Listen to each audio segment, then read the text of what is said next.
వేలాది బాలికల ఆర్తనాదాలు ఎవరు వినలేదు. ధనముంటే న్యాయం కొనుక్కోవచ్చా? ప్రపంచాన్ని వణికించిన ఆ చీకటి సామ్రాజ్యం వెనుక ఎవరెవరున్నారు?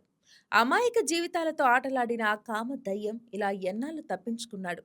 ఎవరు మాట్లాడని నిజాన్ని ఒక్క జర్నలిస్ట్ ఎలా బయటపెట్టింది?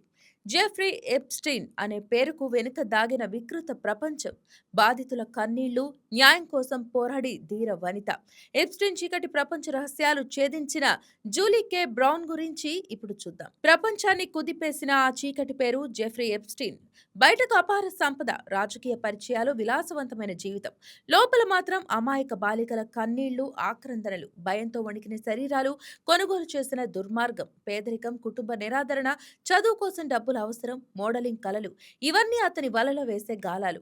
ఒక చిన్న పని చేస్తే $200 ఫీజులు కడతాం, మంచి పరిచయాలు కల్పిస్తాం, ఇలా మాయమాటలతో చిన్న వయసు అమ్మాయిల్ని తన భవనాల గడప దాటించేవాడు. ఆ గడప దాటిన తర్వాత మొదలయ్యేది నరకం.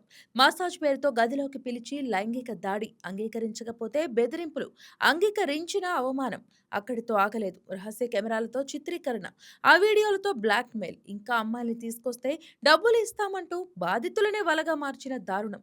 ఒక అమ్మాయి 25 మందిని, మరొకరు 40 మందిని పరిచయం చేశారనే ఆరోపణలు వచ్చాయి.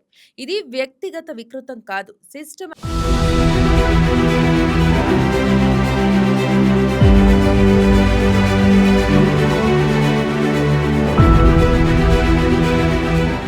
గా నడిచిన ట్రాఫికింగ్ నెట్వర్క్. ఈ నెట్వర్క్ లో కీలక పాత్ర పోషించింది అతని స్నేహితురాలు గిస్లైన్ మాక్స్వెల్.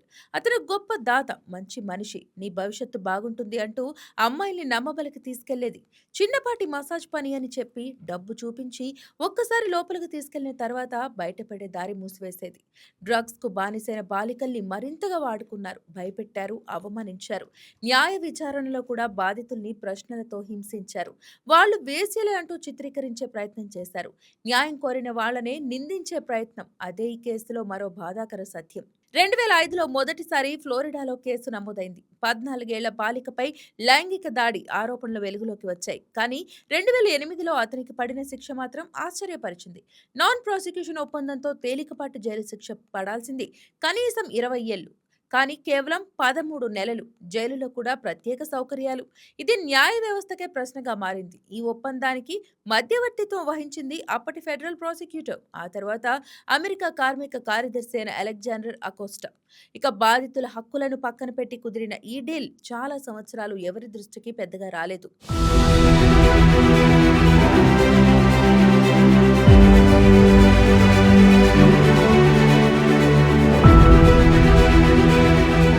అక్కడే రంగంలోకి దిగింది ఒక మహిళా జర్నలిస్ట్, జూలీ కే బ్రౌన్.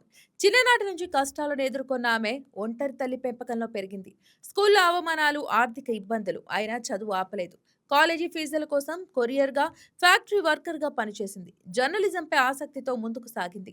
పరిశోధనాత్మక కథనాలంటే మక్కువ. మయామి హెరాల్డ్లో పనిచేస్తూ ఎప్స్టీన్ కేసుపై ఆమె దృష్టి పడింది. ఎందుకు ఇంత పెద్ద నేరం ఇంత సులువుగా ఎలా మూసుకుపోయింది అన్న ప్రశ్న ఆమెను వెంటాడింది.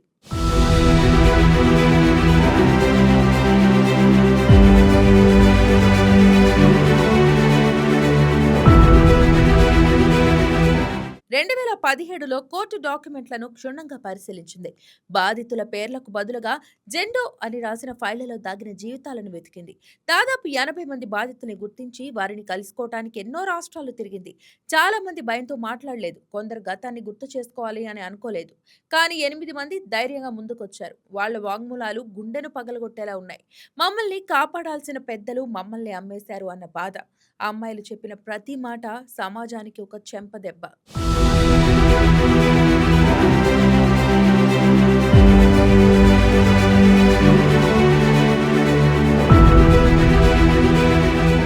ఇక 2018లో బ్రౌన్ రాసిన సిరీస్ కథనాలు ప్రచురితమైనప్పుడు అమెరికా ఒక్కసారిగా షాక్ కు గురైంది.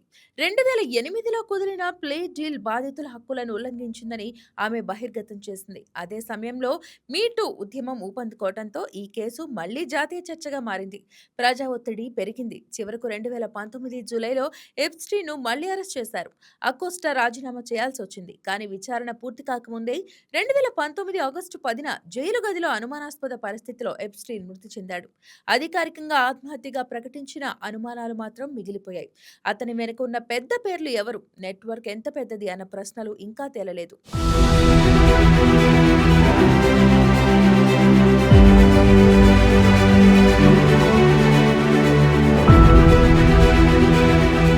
ఈ కథలో మరో ప్రేరణాత్మక కోణం బ్రౌన్ కెరియర్. జైళ్ల అరాచక వ్యవస్థపై 4 ఏళ్లు శోధించి సంచలన కథనాలు రాసింది. అవి అధికారుల రాజీనామాలకు దారితీశాయి.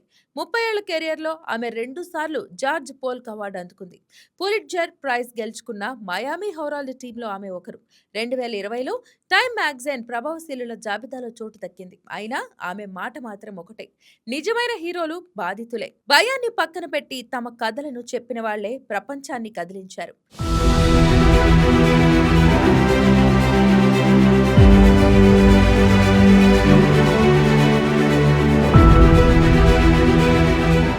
ఎప్స్టీన్ కథ ఒక వ్యక్తి వికృతం మాత్రమే కాదు, సమాజం మౌనం వహిస్తే ఎలా రాక్షసత్వం పెరుగుతుందో చూపించిన ఉదాహరణ.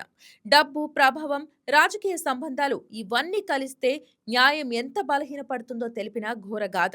బాధితుల్ని నిందించే సంస్కృతి, అధికారాన్ని ప్రశ్నించని మనస్తత్వం, ఇవన్నీ కలిసి ఇలాంటి దోపిడీకి బలం ఇస్తాయి. ఈ కేసు మనకు చెప్తున్న సందేశం ఒకటే: పిల్లల్ని కాపాడటం కుటుంబాల బాధ్యత మాత్రమే కాదు, సమాజం మొత్తం అప్రమత్తంగా ఉండాలి. ఎందుకంటే ఒక అమ్మాయి గళం మూగపోతే అది కేవలం ఒక జీవితమే కాదు, మనిషితనం ఓడిపోయినట్లే.